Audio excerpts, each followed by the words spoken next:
हा कार्यक्रम आजच्या जागतिक पाळी प्रसारित करत आहोत. आरोग्य दर्पण हा कार्यक्रम आजच्या जागतिक पाईल्स डे निमित्त मूळ व्याधी आणि इतर तत्सम आजारांची लक्षणं, कारणं तसंच घ्यावयाची काळजी याविषयी धाराशिव येथील आयुर्वेदाचार्य डॉक्टर गोविंद पाकले यांची दौलत नेपाणीकर यांनी घेतलेली मुलाखत आता प्रसारित करत आहोत. ह्या कार्यक्रमाचे सादरकर्ते आहेत किशोर पवार. श्रोते हो, नमस्कार. श्रोते हो, आजारांच्या बाबतीत कोणत्याही उपचार पद्धतीमध्ये एक समान सूत्र आहे की आजार लपवल्यानंतर तो वाढतो आणि प्रसंगी जीवावर बेततो. मग असे कोणते आजार आहेत की जे लपवले जातात? नक्कीच ते आजार असे आहेत की ज्याच्यामध्ये सांगताना रुग्णाला संकोच वाटतो. त्यातलाच एक आजार म्हणजे मूळव्याध. आता या मूळव्याधीच्या बाबतीत आज आपण माहिती करून देणार आहोत तो तुम्हा सर्व श्रोत्यांना. ती एका खास दिवसाच्या औचित्याने, अर्थात आजच्या 20 नोव्हेंबरच्या निमित्ताने. 20 नोव्हेंबर हा जागतिक पाईल्स डे म्हणून सर्वत्र जनजागृती करण्याकरता साजरा केला जातो. या पाईल्स डे अर्थात मूळव्याधीच्या आजारानिमित्त तुम्हा सर्वांना संबोधित करण्यासाठी, या आजाराची व्याप्ती, या आजाराचे दुष्परिणाम, याची लक्षणं आणि याच्यावरील उपाय हे सांगण्यासाठी आज आपण आपल्या आकाशवाणी धाराशिव केंद्राच्या स्टुडिओमध्ये आमंत्रित केलं आहे धाराशिव शहरातील मूळव्याध आणि क्षारसूत्र तज्ज्ञ डॉक्टर गोविंद पाकले यांना. डॉक्टर गोविंद पाकले हे आपल्या धाराशिव शहरात गेल्या अनेक वर्षांपासून आयुर्वेदीय उपचार पद्धतीनं, क्षारसूत्राच्या उपचार पद्धतीनं रुग्णसेवा करत आहेत.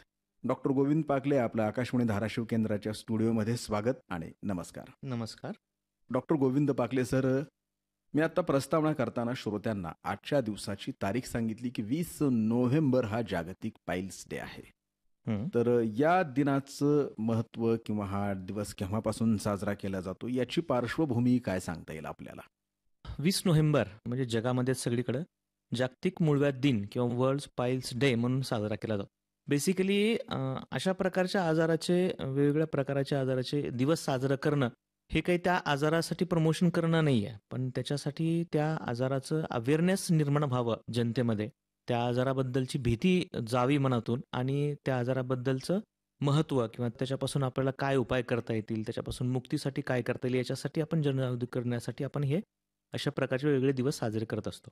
आता 20 नोव्हेंबर हा जो दिवस आहे, 1971 साली भारतातील डॉक्टर लड्डा म्हणून आहेत इंदोरचे, त्यांनी असा विचार केला की मूळव्याधचे रुग्ण खूप वाढत आहेत, तर त्यांची जनजागृती करण्यासाठी आपण एखादा दिवस आपण चूज करूयात, आणि त्यांनी 20 नोव्हेंबर ही एक तारीख त्यांनी चूज केली आहे. तर त्यावेळेसपासून आपल्या भारतामध्येच नाही तर पूर्ण जगामध्ये 20 नोव्हेंबर या दिवशी जागतिक मूळव्याध दिन म्हणून आपण साजरा करतो. काही महत्त्वाचे ॲस्पेक्ट्स आहेत त्याच्याबद्दल आपण जनजागृती जे करतोय जनसामान्यामध्ये, त्याच्यामध्ये सगळ्यात महत्त्वाचं आहे त्याच्याबद्दलची भीती मनातून जाणं, त्याच्याबद्दलची लाज मनातून जाणं.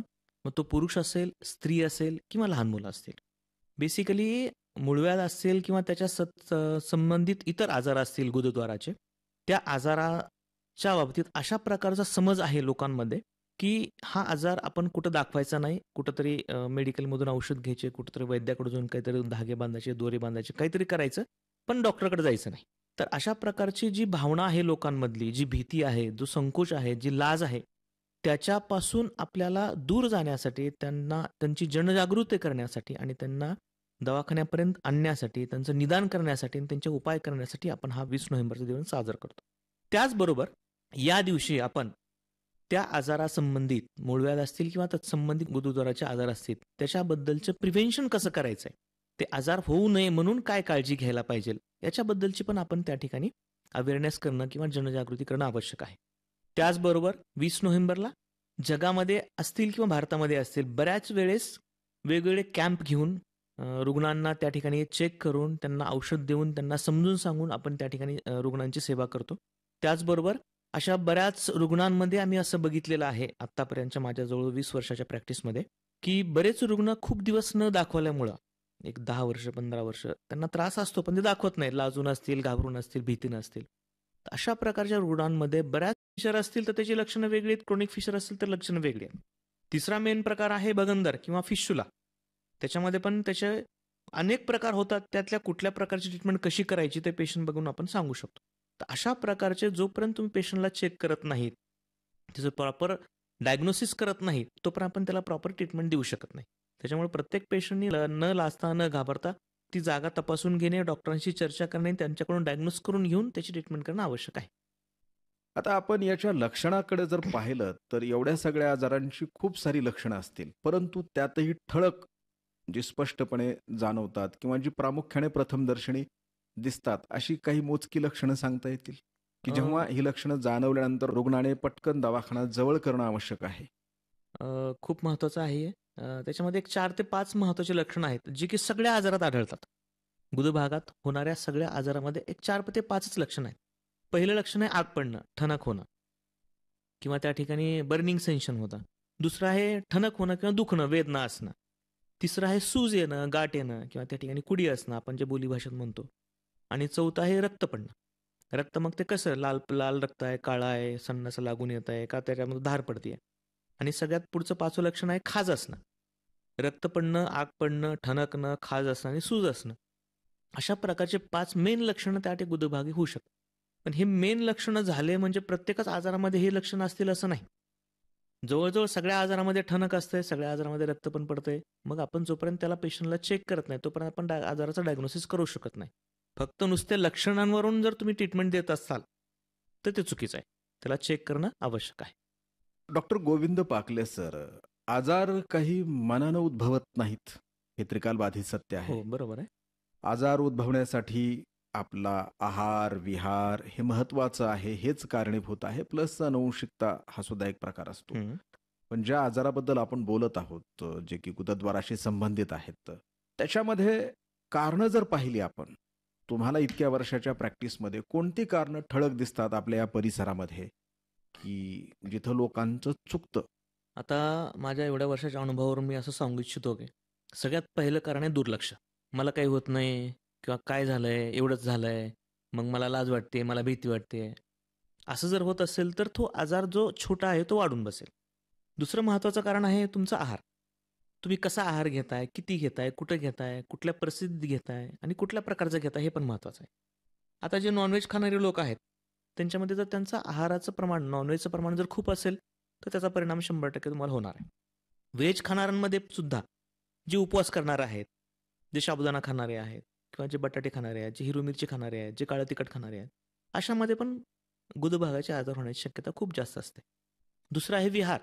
विहार म्हणजे तुम्ही दिवसभर काय करताय, कधी उठताय, कधी झोपताय. आता अशा या नवीन पिढीमध्ये, नवीन जनरेशनमध्ये रात्री 12 नंतर, 1 नंतर, 2 नंतर झोपायची सवय लागली आहे लोकांना. त्याच्यामुळे शरीरामध्ये उष्णता वाढते, लिव्हरचं काम डिस्टर्ब होतंय, पचनशक्ती डिस्टर्ब होते. पचनशक्ती डिस्टर्ब झाल्यानंतर मलाला खडा होणार आहे, मल साफ होणार नाही. अशा वेळेस त्या ठिकाणी गुदभागाचे आजार होण्याची शक्यता खूप जास्त आहे. किंवा प्रवास असेल, कंटिन्यू टू व्हीलरचा प्रवास करत असाल तुम्ही, त्याच्यामुळे पण त्या ठिकाणी गुदभागी प्रेशर येऊन त्या ठिकाणी तुम्हाला त्रास होणार आहे. प्रवास आहे, जागरण आहे किंवा बैठक आहे, बैठे काम करणारे आहेत, त्यांचं जागरण होतं, अवेळी जेवण होतं, अवेळी झोप होते. अशा लोकांमध्येच या प्रकारचे गुदभागाचे आजार होण्याची शक्यता खूप जास्त असते. दुसरं म्हणजे तुम्हाला जर कधी त्रास झालाच असेल थोडाफार, तर तुम्ही लगेच त्याचं निदान करून त्याची ट्रीटमेंट घेणं आवश्यक आहे, जेणेकरून तो आजार थोडा आहे तोपर्यंत बरा होईल. जास्त वाढल्यानंतर पुढे ऑपरेशनची पण पाळी येऊ शकते. डॉक्टर गोविंद पाकले सर, आता तुम्ही कारणं सांगितली. या कारणात आणखी काही शंका आहेत मला त्या विचाराव्याच्या वाटतात बोला. की व्यसन आणि मूळव्याधी किंवा तत्सम इतर आजार यांचा काही संबंध आहे का, किंवा कोणकोणत्या व्यसनामुळे हा आजार उद्भवू शकतो? तर आपण जे कारणं बघतोय बेसिकली मेडिकल फील्डमध्ये, कुठल्याही मेडिकल फील्डमध्ये 1+1 2 कधीच होत नसतंय. म्हणजे तुम्ही असं केलं तर तसं होईल असं कधी होत नाही. 1+1 4 होईल, 10 होईल, 100 होईल, 200 पण होईल. म्हणजे आता तुम्ही जे विचारलं व्यसनाचं, जर तुम्ही ड्रिंक घेत असाल, दारू पित असाल, तेव्हा तुमचं लिव्हर खराब होईल, तुमची पचनशक्ती खराब होईल, त्याच्यामुळे तुम्हाला मूळव्याधीचा त्रास पुढे चालून होऊ शकतो.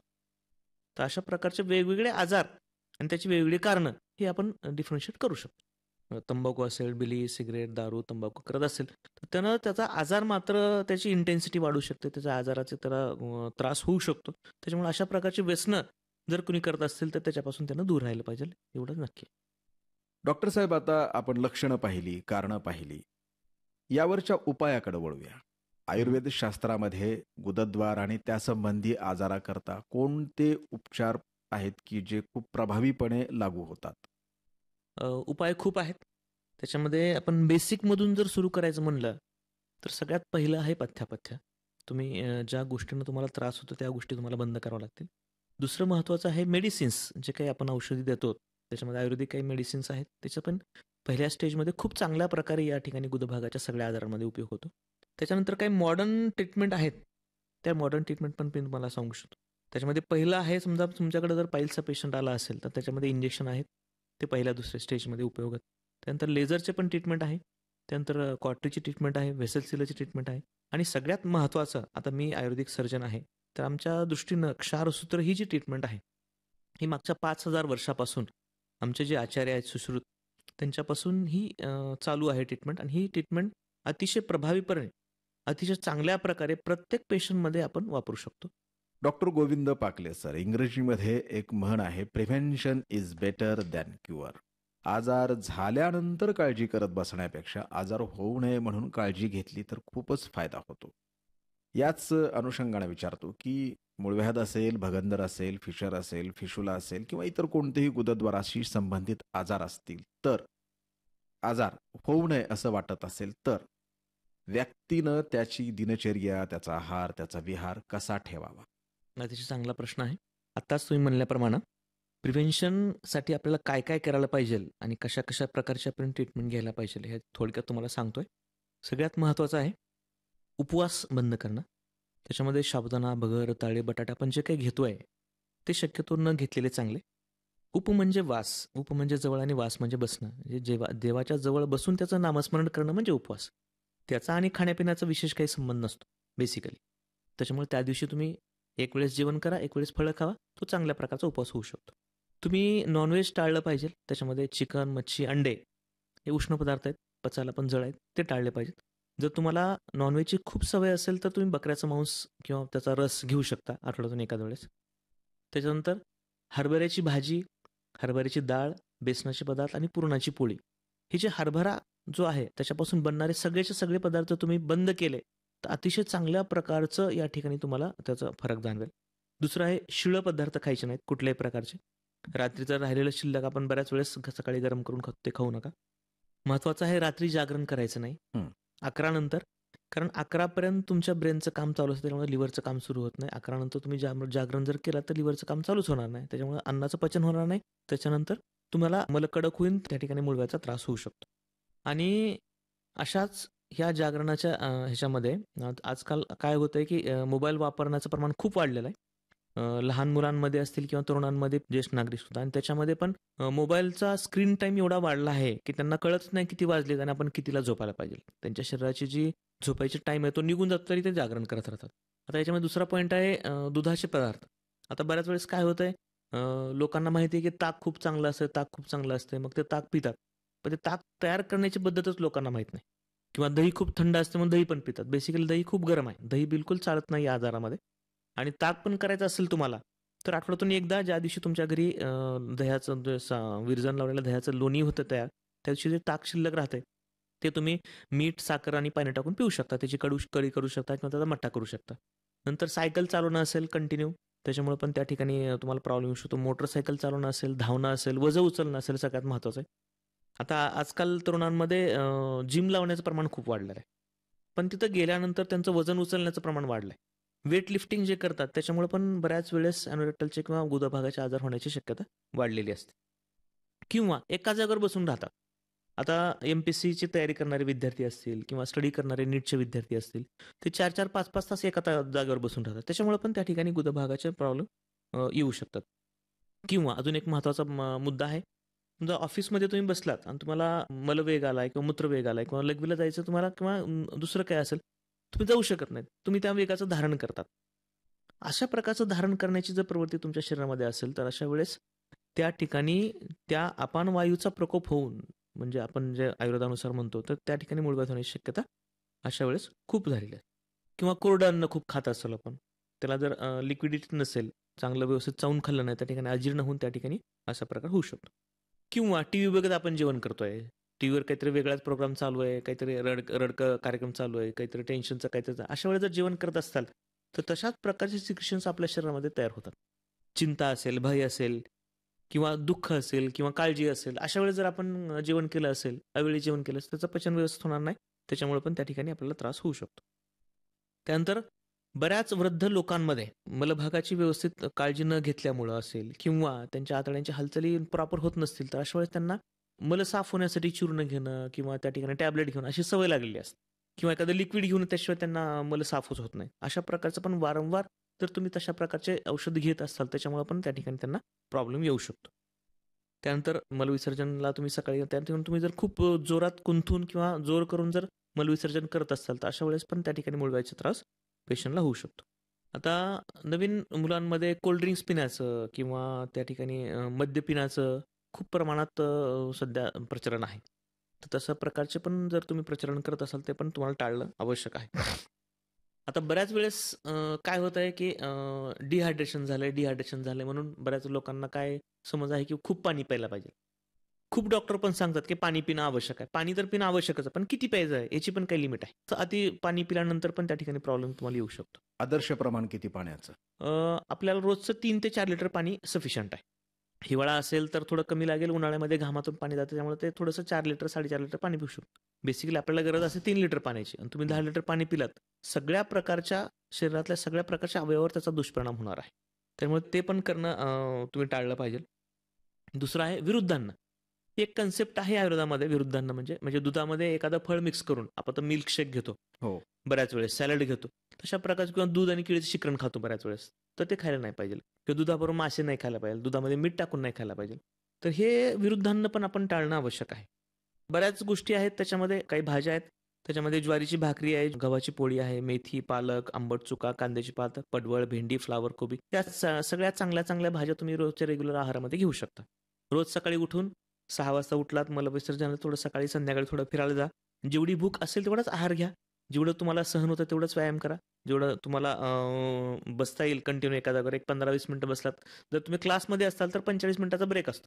45 मिनिटांचा ब्रेक, तुम्ही 45 मिनिटाला उठा, फिरून या, परत बसा, काही प्रॉब्लेम नाही. किंवा ऑफिसमध्ये असाल तर दर 15-20 मिनिटाला, अर्धा तासाला उठा, फिरून या, परत बसा, काही प्रॉब्लेम येणार नाही.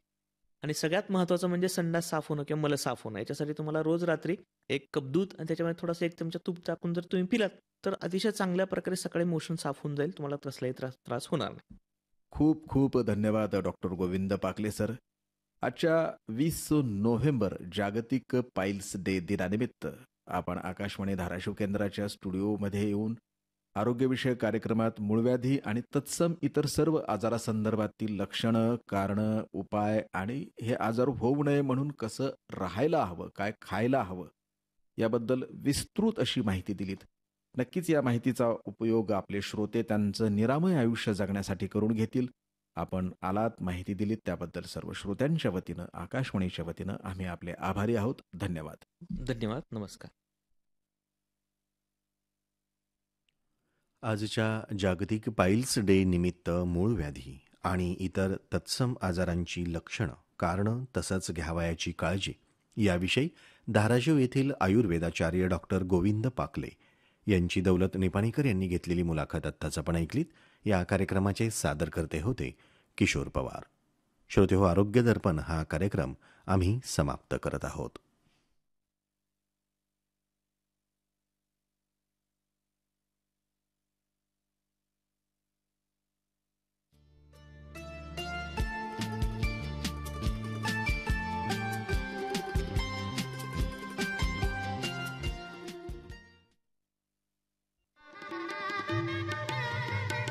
चाटला यांचे नवीन शोरूम